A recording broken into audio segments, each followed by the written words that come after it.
Queremos, irmãos, dar sequência às nossas reflexões bíblicas e Deus tem movido meu coração para frases pequenas, mas preciosas de Cristo. Nós às vezes mencionamos aí nas nossas mensagens do WhatsApp, nos nossos discursos junto às pessoas, frases de celebridades, né?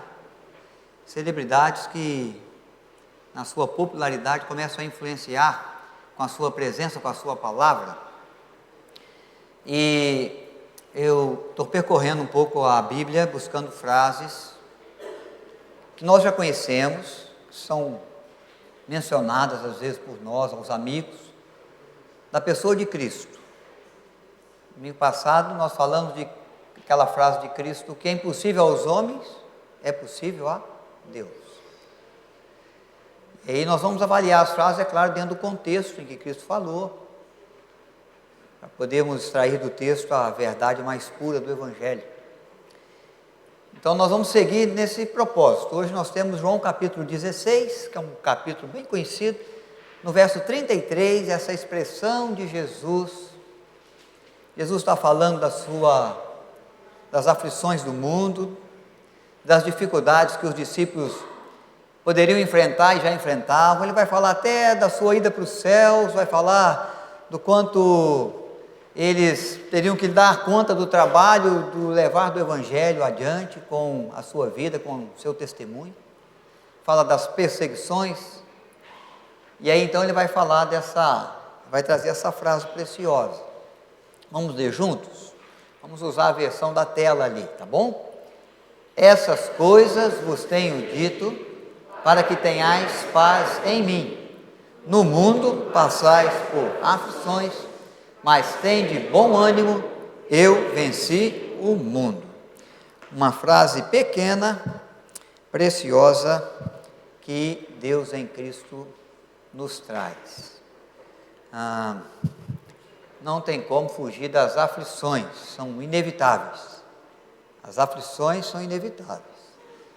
Não tem uma irmã, uma filha que não se preocupe com alguma situação da família, dos seus queridos. Não tem uma filha, ou um filho que não se importe, que não se aflija com o pai na UTI do hospital. Não tem nenhum aluno que não se aflija um pouco com as provas do Enem. Tivemos domingo passado, estamos tendo hoje. Passando o Enem, vem as provas universitárias aí para a entrada na faculdade. Gera aquela ansiedade, aquela afliçãozinha no coração.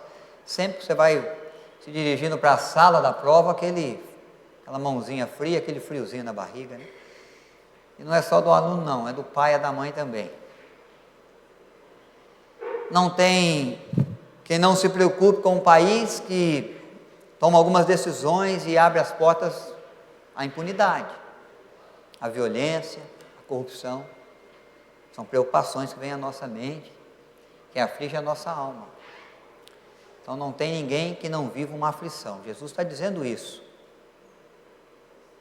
Está dizendo aos seus discípulos: se você viver a aflição, se passar dor pela sua alma, se alguma noite você perdeu o sono preocupado com o seu casamento, preocupado com o seu trabalho, com as suas finanças, com a vida dos seus filhos, se a noite for longa, se a angústia bater forte no peito, saiba que não é problema de fé.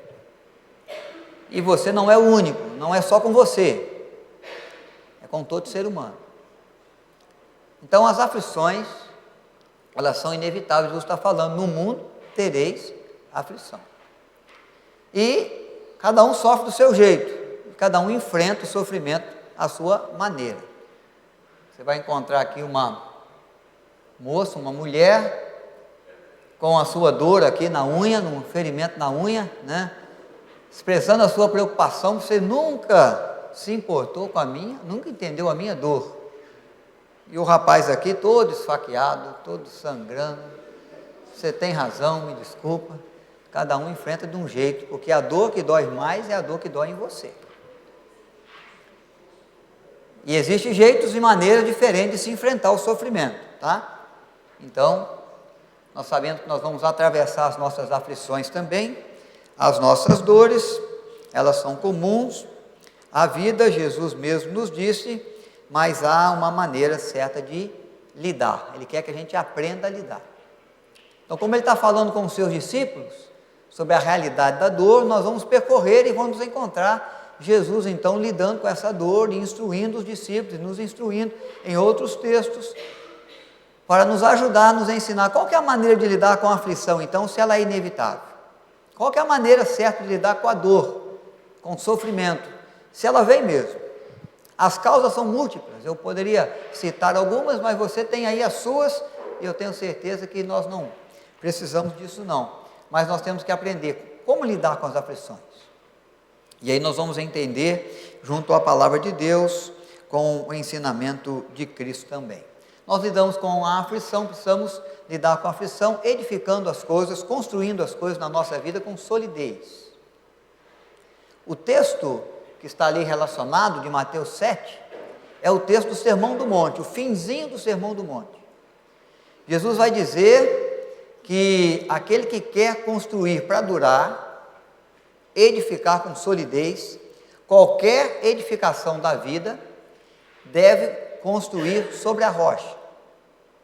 O que é construir sobre a rocha? Construir sobre a rocha é construir, edificar, ouvindo e praticando a palavra de Deus. Ele vai dizer, quem ouve as minhas palavras e as pratica, é como aquele homem que construiu a sua casa sobre a rocha. E aí Jesus vai voltar a falar da realidade das aflições, ele vai dizer assim, e vieram as chuvas, e transbordaram os rios, e os ventos e as ondas bateram com ímpeto contra aquela edificação, contra aquela casa, que não caiu. Então Jesus está nos ensinando a como fazer, como edificar, como construir, como caminhar junto à vida, junto à família, junto ao trabalho, junto às finanças, junto aos relacionamentos, de maneira duradoura, que possa resistir às aflições, que não nos leve à ruína, porque ele vai dizer no restante do texto o quê? Quem ouve as minhas palavras e não as pratica, é como o homem que construiu sobre a areia. Vão vir as aflições, vão vir as tempestades, as ondas do mar indeterminado vão ficar bravias quanto o barquinho da sua existência. Os rios vão transbordar, as inundações vão surgir, vão bater com ímpeto, vão tentar destruir a sua edificação, vão tentar levar embora a sua paz, vão tentar transformar em ruína aquilo que você construiu com dificuldade, com cuidado, com carinho. E tudo vai se tornar numa ruína, porque você edificou sobre a areia.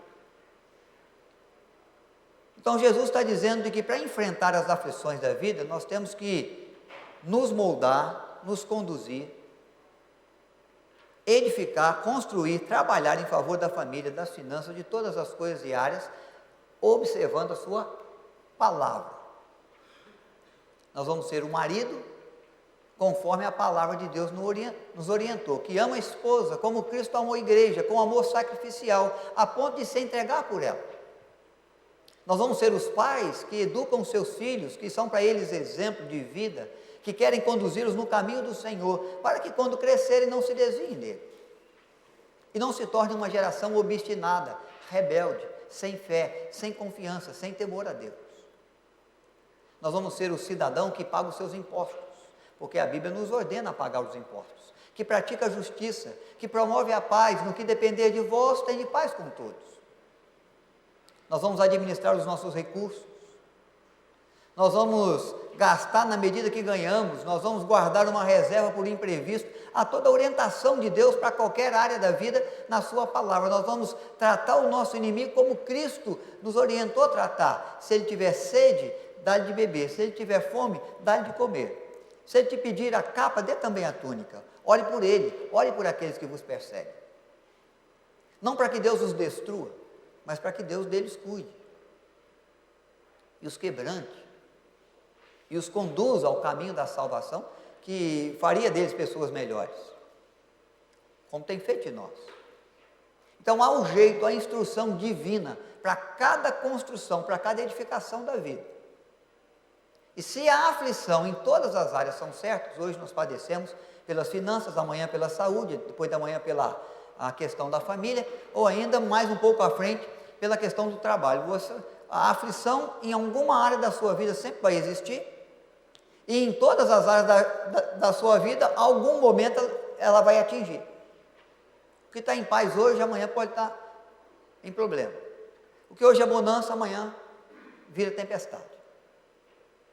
As aflições são inevitáveis. Então é preciso que eu construa bem, que eu caminhe bem, que eu edifique bem, que eu observe bem a palavra de Deus, que eu não só ouça e saia daqui com os ouvidos aguçados, prontos, mas quando eu passo da porta do templo para fora, eu começo a trabalhar para trazer para dentro da minha vida, da minha casa, do meu trabalho, da minha vizinhança, nas minhas amizades, o bom propósito de Deus que me instruiu aqui, o que me instrui todo dia na sua palavra. Porque edificar com solidez é o que dá sustentação no momento da aflição. Por isso que muita gente não aguenta a aflição. Por isso que muita gente reage à aflição de forma fraca, de forma frágil. Por isso que muita gente se sucumbe diante da aflição. E tem maior tendência, maior facilidade para entrar em depressão, para entrar também na síndrome do pânico. Porque a gente vai viver algumas perdas, a gente vai viver algumas dificuldades, algumas lutas. E a gente tem que saber edificar, preparar a nossa vida para que quando essas coisas vierem, a gente saiba como se portar. E veja que nós construímos de fato como Deus mandou, e isso vai durar, vai persistir. As aflições querem nos levar à ruína. A intriga, o desentendimento na família quer destruir o nosso casamento. A dificuldade financeira quer gerar estabilidade na nossa família. Não é só em nós, não. Não é só na nossa mente, não. Então nós temos que tratar bem, cuidar bem, observando a palavra de Deus, os seus estatutos, os seus juízos, construindo sobre a rocha, para que quando vêm os rios, ou as enchentes, ou quando vêm as tempestades, ou os ventos fortes, e batam forte, tentando lançar em ruína, você possa resistir. Então é a primeira instrução que Cristo nos dá para enfrentar as aflições que são inevitáveis. Construa sobre a rocha. Ouça e pratique a palavra de Deus. Com a palavra de Cristo, ou com a palavra de Deus, Cristo venceu a tentação. Nós temos os nossos problemas pessoais, nós temos os problemas do país, nós temos os problemas da família, os problemas da finança, os problemas da saúde, e nós temos o problema de um inimigo grande, que anda ao nosso derredor. Diz a Bíblia, rosnando como um leão, esperando o momento propício para nos devorar. Ele arma as artimanhas para nós. Ele percebe as brechas e enfia sua cunha. Ele observa, de fato, as nossas fragilidades, as nossas fraquezas, e é ali que ele bate. Ele não bate onde você é forte, ele bate onde você é frágil. Onde ele vai mexer, onde vai causar dor, sofrimento, aflição, onde ele pode te derrubar. Jesus foi conduzido pelo Espírito ao deserto, Mateus capítulo 4. Ali ele passou 40 dias, 40 noites em jejum. O diabo vem tentá-lo depois desse período, ele vai começar a tentar, na fragilidade maior de Cristo naquele tempo, a fome. Ordena que essas pedras sejam transformadas em pães. Jesus vai vencê-lo com a palavra de Deus, não só de pão viverá o homem, mas de toda a palavra que procede da boca de Deus. Então, se o próprio Jesus, sendo Filho de Deus, o Deus encarnado, o Deus conosco, se preparou para enfrentar as provações com a palavra de Deus, quem nós achamos que somos para tentar enfrentar as provas e as aflições com a nossa própria sabedoria, com a nossa própria força, com o nosso próprio entendimento? Jesus venceu a tentação usando a palavra de Deus. Conhecimento da palavra de Deus. Então não é só o ouvir, mas é o trazer para a vida, trazer para dentro de casa, levar para junto das finanças, na administração financeira, a levar para junto da vida no momento da aflição, da enfermidade, sabendo que Deus é aquele que cuida, observando o que Deus nos ensina na sua palavra, nos papéis que nós desenvolvemos na vida profissional, para que possamos fazer bem, cumprir bem o nosso papel. E aí, quando vierem as provas, quando vier até a prova, a tentação do inimigo, nós vamos conseguir resistir, usando da palavra de Deus. E quando ele trouxe as provas e que Jesus o resistiu, diz o texto bíblico que ele se afugentou da sua presença. Mas ele não usou o seu poder de Deus, sendo Deus. Ele usou da palavra de Deus. Então nós temos que nos preparar para enfrentar as aflições, conhecendo a palavra de Deus, ouvindo e praticando, construindo com solidez. Deixa eu voltar aqui. Uma outra proposta de Deus para nós vencermos as aflições, tendo por perto pessoas que se importam. Gente como a gente, que bem nos conhece, que tem a nossa amizade, que tem a nossa confiança, que tem a solidez de fé, que edifica a vida também sobre a palavra e que possa nos ajudar quando passamos por momentos difíceis. Um ao outro ajudou, o amigo disse: ser forte. Há um outro texto que diz: melhor serem dois do que um, se um desanimar, o outro anima. Se um se esfriar, o outro aquece. Se um cair, o outro levanta. Se um se ferir, tem alguém para ajudá-lo, para cuidar dele, cuidar do ferimento. Jesus sentiu essa necessidade, ou necessidade de amigos, num tempo da sua agonia, na sua angústia, na sua aflição. Quando foi isso? Jesus no Getsêmani. Às portas da morte, às portas da crucificação, às portas de levar sobre si o peso, a justiça do pecado de toda a humanidade, de todo pecador. Jesus vai ao Getsêmani, ele vai orar, ele leva os discípulos, ele tem uns amigos mais chegados, 3, a quem ele chama e diz: vamos ali um pouco mais à frente. Chegando à frente, ele vai dizer: a minha alma está profundamente angustiada.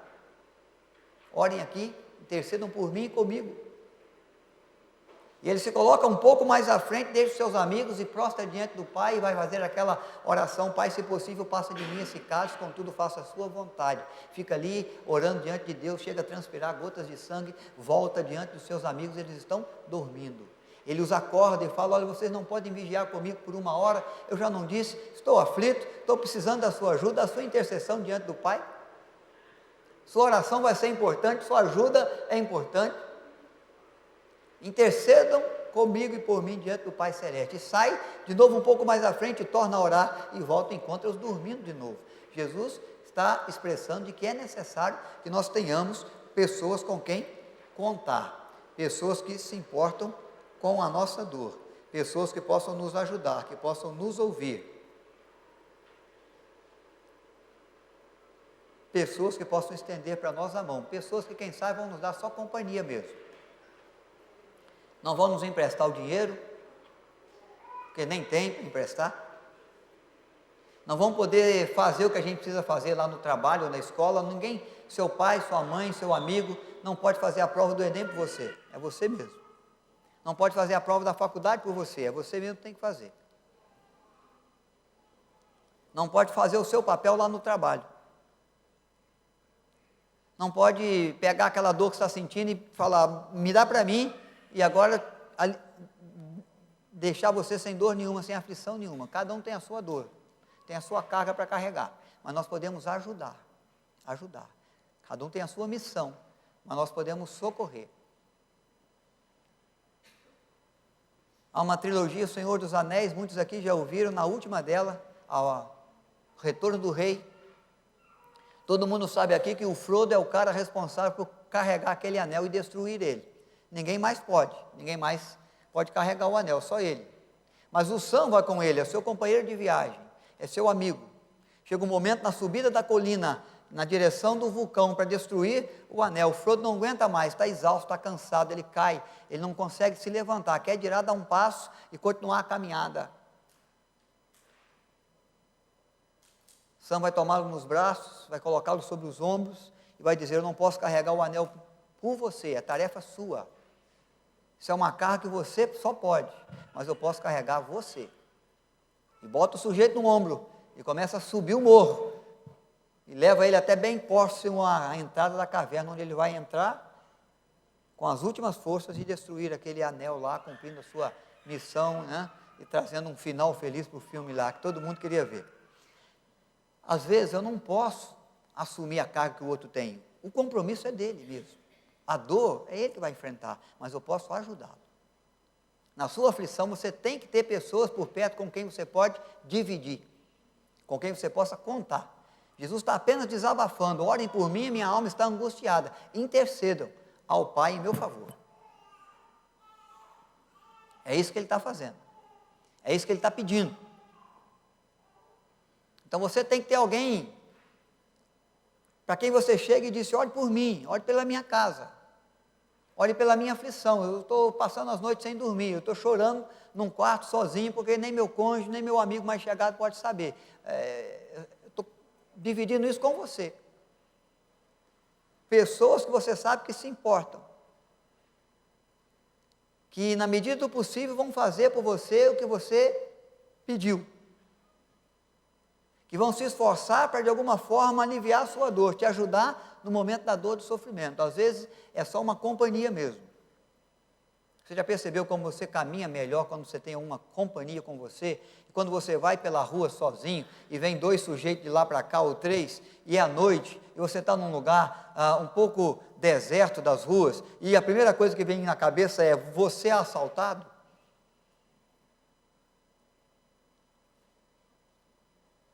Porque você está sozinho, porque caminhar sozinho não é bom.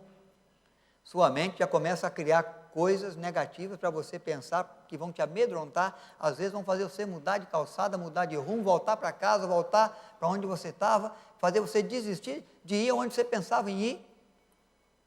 E eram apenas 3 amigos que vinham de lá para cá conversando, quem sabe com tanto medo, um pouco menos, que agora estão acompanhados que você. Gente boa, que ia se dirigindo para alguma atividade também. Mas quando você está com alguém, pode vir 3, pode vir 5, você pensa logo: não, eu estou aqui com meu amigo, né? Eu não sou tão forte assim, mas ele é, eu não sei brigar muito bem, mas ele sabe.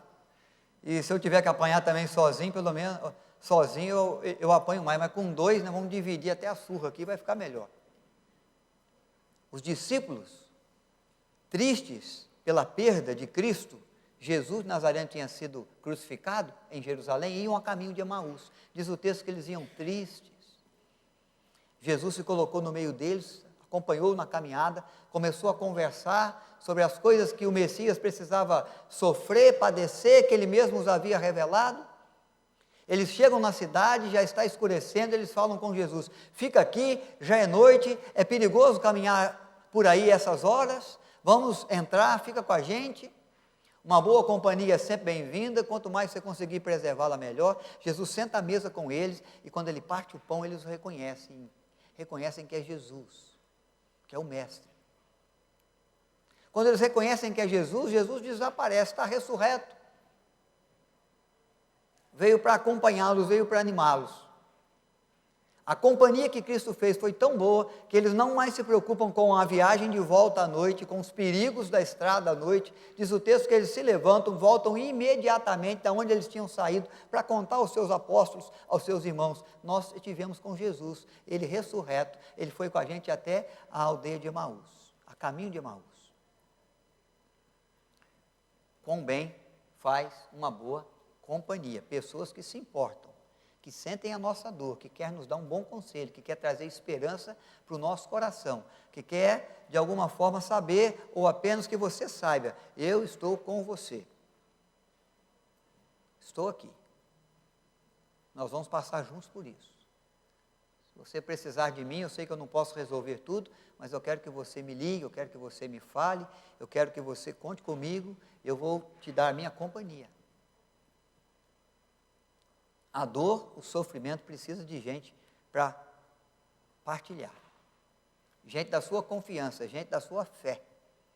Gente que vê o Senhor e que vê o mundo como você vê. Gente que alicerça a vida na palavra, para poder te dar o bom conselho também, para te trazer a a companhia de esperança verdadeira, o auxílio, o socorro na angústia.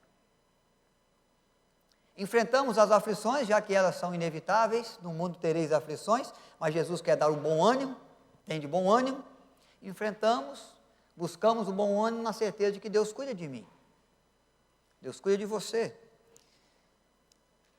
Livro dos Salmos, capítulo 94, se você puder abrir a sua Bíblia, por favor, por gentileza, queira abri-la aí. Salmo 94. Quero ler do verso 17 a 19, esse texto não está projetado, então é importante que você abra sua Bíblia, livro dos Salmos, capítulo 94, verso 17 a 19. Se não for o auxílio do Senhor, já a minha alma estaria na região do silêncio. Quando eu digo, resvala-me o pé, a tua benignidade, Senhor, me sustenta. Nos muitos cuidados que tenho, de mim se multiplicam. Nos muitos cuidados que dentro de mim se multiplicam, as suas consolações me alegram a alma. Existem 3 aspectos aqui de aflições que o salmista trata. E trata diante de Deus, na certeza do cuidado divino. Primeiro é essa, a aflição que vem de fora. Se não for o Senhor, o auxílio do Senhor, já na minha alma, ou a minha alma já estaria no silêncio. Muitas coisas de fora, muitas aflições, muitas ações, muitas pessoas, muitas circunstâncias agem fora de nós, dentro da nossa vida, ao entorno da nossa vida, que nos aflige. Na família, no país, no mundo, no trabalho, na vizinhança. Às vezes é só um vizinho cri-cri, que rouba a sua paz totalmente. Então, o salmista tem uma certeza: Senhor, muitas coisas que afligem a minha alma são das circunstâncias que eu vivo, das coisas que estão fora de mim. Se não fosse o Senhor que me auxiliasse, que me socorresse, eu já teria morrido, a minha alma já estaria no silêncio. Tamanha a maldade do homem, tamanha a certeza de homens e mulheres que aceleram os pés para a maldade, que fazem questão de difamar, de querer destruir, de querer tomar o seu lugar. Pode ser por ciúme, pode ser por inveja, pode ser por competitividade, pode ser porque não gosta de você mesmo. Resolveu fazer o que for possível para te destruir, para roubar a sua paz, para tirar a sua tranquilidade, para promover a aflição. Pode ser circunstâncias, a violência que corre às ruas, a droga, a criminalidade que assola qualquer cidade, um acidente que pode acontecer, um incidente que pode surgir a qualquer momento no decorrer da vida. O salmista está convicto: Senhor, se não fosse o teu cuidado, eu já teria morrido. Pelas circunstâncias que eu vivi, pelos riscos que eu corri, pelos caminhos que eu passei, pelas tempestades que sobreveio, pelas nuvens negras que se acumulou, pela maneira como a água encheu e voltou. Se não fosse o Senhor, eu já teria descido à sepultura, já teria morrido. Depois ele vai dizer, irmãos, de que há aflições que vêm de nós mesmos. Ele fala assim: houve alguns momentos que eu coloquei os pés em lugares escorregadios, e quando eu vi, eu estava em maus lençóis. Eu me envolvi com coisa que me tirou o sono. Eu falei algumas coisas que me afligiu a alma, não saiu da minha cabeça, ficou martelando ali. Eu vi que eu estava em lugar escorregadio. Perdi o equilíbrio, perdi o conforto da situação. Eu pensei algumas coisas, eu fiz alguns planos e projetos, eu resolvi agir por mim mesmo, pela minha força, pelo meu conhecimento. Quando eu me percebi, Senhor, eu estava numa cilada, num beco sem saída. Eu mesmo me coloquei nessa situação, em razão do que eu fiz, em razão do que eu falei, em razão do que eu planejei, circunstâncias que eu criei, às vezes trouxeram essas aflições para mim. E aí ele vai dizer no versículo 18, então eu digo, quando eu resvalei o pé, a tua benignidade, Senhor, me sustentou. Foi cuidado de Deus que me manteve em pé, que firmou o meu pé sobre a rocha, que firmou os meus passos, que aplanou para mim os caminhos, que endireitou as veredas. Quando eu mesmo criei circunstâncias com as quais eu não pude resolver. Isso muito me afligiu. Então são aflições que vêm de fora e tem aflições que a gente mesmo cria, pela atitude pecaminosa, pela inclinação ao erro que a gente tem muito facilmente. Por a gente achar às vezes que sabia de tudo e achou até que tomou a decisão certa e quando percebe não era a escolha certa a se fazer. E se viu em maus lençóis. Mesmo assim, Deus cuida de mim. Deus cuida de mim quando as coisas brotam dentro da gente. Por coisas que eu fiz, por coisas que fizeram, por circunstâncias que abalam o mundo, que abalam a história, que abalam a cidade, que preocupam a nação, ou apenas um pai, ou uma mãe, ou apenas um filho, ou uma filha, ou apenas aqueles que se preocupam com a conta que tem para pagar no fim do mês. Mas são coisas que vão lá dentro, por causa das perdas, que abrem um rombo no peito da gente, que tira o pé da gente do chão, que trabalha lá dentro da nossa alma, que nos aflige lá por dentro, brota na gente. Um temor medonho, uma angústia terrível, uma dor que necessita de consolo, de cuidado, de carinho, que a gente não sabe onde vai buscar, nem quando vai parar. O salmista está dizendo, há momentos, Senhor, que a minha alma se afligia assim. Eu não sabia se tinha cura, eu não sabia se ia curar, eu não sabia se tinha remédio, se tinha jeito de parar, eu não sabia nem se ia parar. O sangramento era grande, mas mesmo lá, quando as coisas brotavam dentro de mim, a tua mão me consolava, tua presença fazia diferença. O agir do Senhor, o cuidado do Senhor, a misericórdia do Senhor foi tratando devagarzinho. E por isso eu não sucumbi. Eu não vi a ruína. E não vi a ruína da minha casa, e da minha vida e da minha história. Então é a certeza, irmãos, de que Deus cuida de mim. Para cuidar de mim de uma maneira mais plena, mais completa, Deus enviou a Jesus Cristo. O dano maior, a aflição maior que o ser humano pode sofrer, padecer, viver, é a aflição em razão dos seus pecados. O salário do pecado é a morte. Com a morte estamos destituídos, excluídos da presença, da companhia de Deus por toda a eternidade. Vamos padecer consequências aqui, porque os pecados trazem as suas consequências na vida daqueles que os praticam. E eu pratico, você também. Por isso você deve colher as suas mazelas, as suas ruínas e eu as minhas.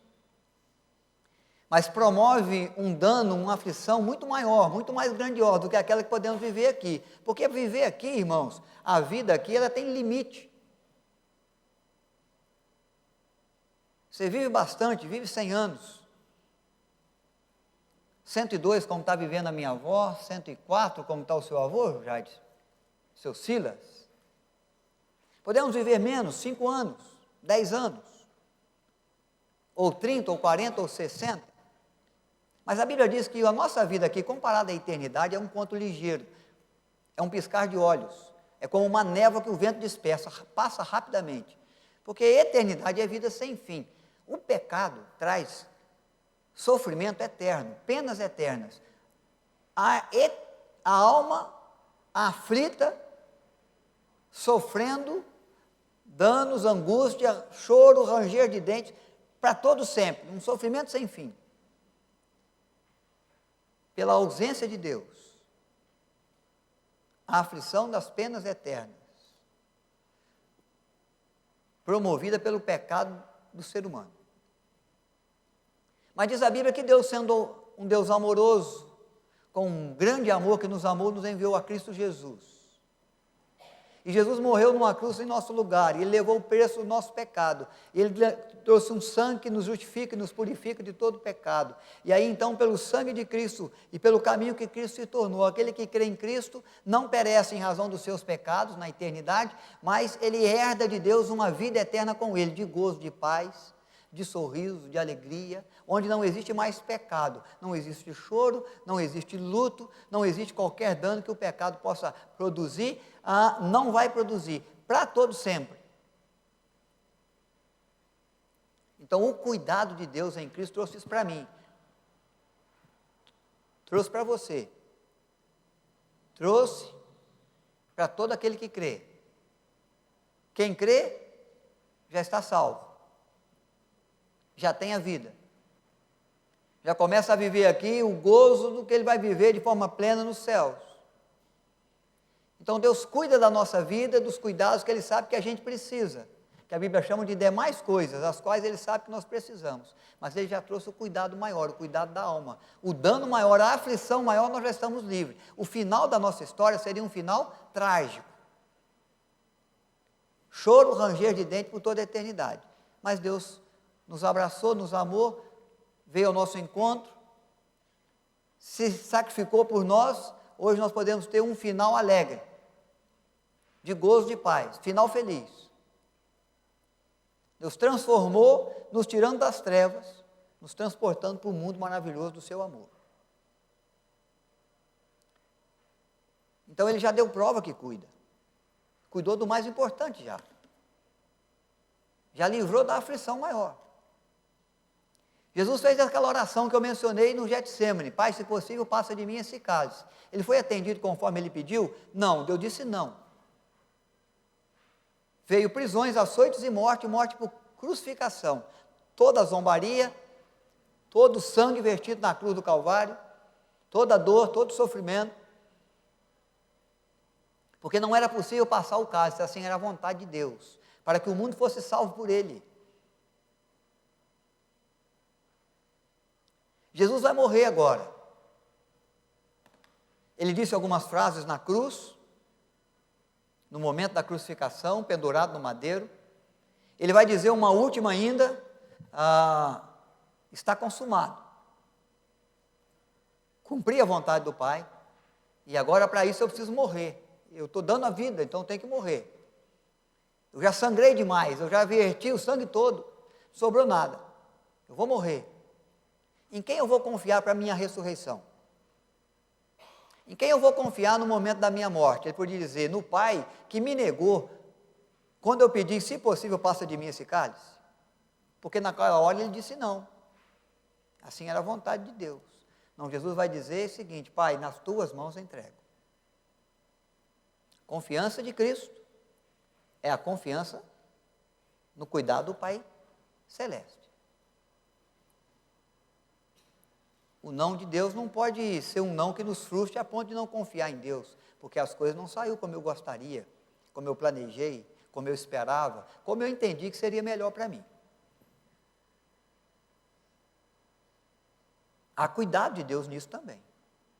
Deus está cuidando de alguma coisa, de alguma forma, que hoje eu não entendo, amanhã eu posso entender, ou então Ele vai me contar isso aí, me esclarecer isso lá no céu, na eternidade. Mas eu sei uma coisa: o melhor Ele já fez por mim, a dor maior Ele já tirou. Algumas eu passo, enfrento por aqui, enfrento com solidez na palavra de Deus, enfrento com os amigos, com os irmãos que Ele me deu, botou à minha volta, são recursos, instrumentos que Ele usa para me ajudar.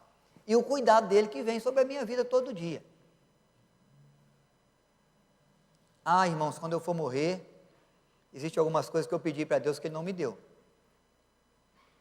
Mas quando eu for morrer, eu vou fazer a mesma oração de Cristo: nas tuas mãos eu entrego. Porque não há mão melhor para você colocar a sua vida, sua dor, sua aflição, sua angústia, senão nas mãos daquele que de fato te ama e que pode cuidar de você verdadeiramente, pode te valer em qualquer situação, em qualquer circunstância, inclusive em meio à morte. Porque aquilo que não é possível para mim, desculpem,